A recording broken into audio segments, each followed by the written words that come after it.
Can you give us an example of an experience of somebody takes this assessment, they get on the website, then what do? Do they get connected with one of your local chapters, or?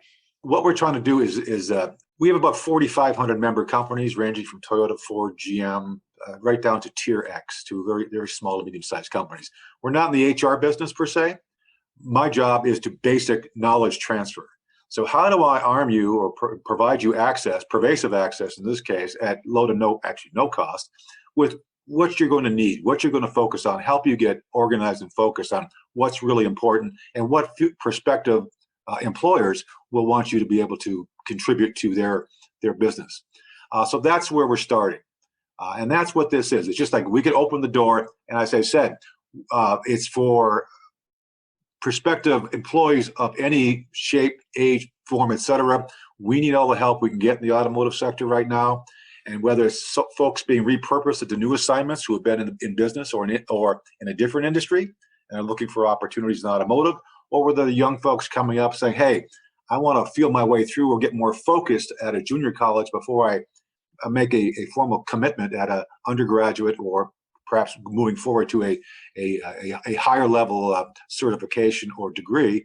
I want to test the water here and see if I really like this before I just get a generic degree and then figure out what I want to do for the rest of my life, so to speak. The reason I say that is, if we could get folks hand raisers or interested in what we do early on, we can default into a higher level of retention and get out of that 401k trap I described a little bit ago. Well, and that may not exist anymore, right? We hear about the gig economy. We know with the Great Resignation, especially with women, many have children, that just doesn't work. So what other kinds of benefits? And before we taped this episode, we had a conversation about just the mentoring and asking questions. So Chris, I don't know if you want to introduce us also to the other guests that you brought with you who can sort of illuminate some of the other opportunities for people that maybe hadn't considered a career like this. Maybe they hadn't considered community college before. What might be in store for them that could really change their life and open up better pathways. Yes, I know, and Lane works very closely with Scot's team, and is heading up some areas of academia that he can share of what he's doing and some of the successes that he's seen in some of the work that he's done. And Lane brings an extraordinary amount of experience from the automotive side, from working for Ford. I think before child labor laws were an issue. But he'll share a little bit more about his experience and talk a little bit about the role that he's playing and working on the academic side and how that can maybe tie into what we're doing here at our community colleges. Well, thank you for having me on. And again, my name is Ware, and I'm just glad to be with you today. Hopefully I can impart some of the things I've learned over time to assist this new generation to go forward in their potential careers. I have the luxury of having been around for some time and have watched this business evolve from moving at a snail's pace to a hyperspeed. And I've had to migrate along with it.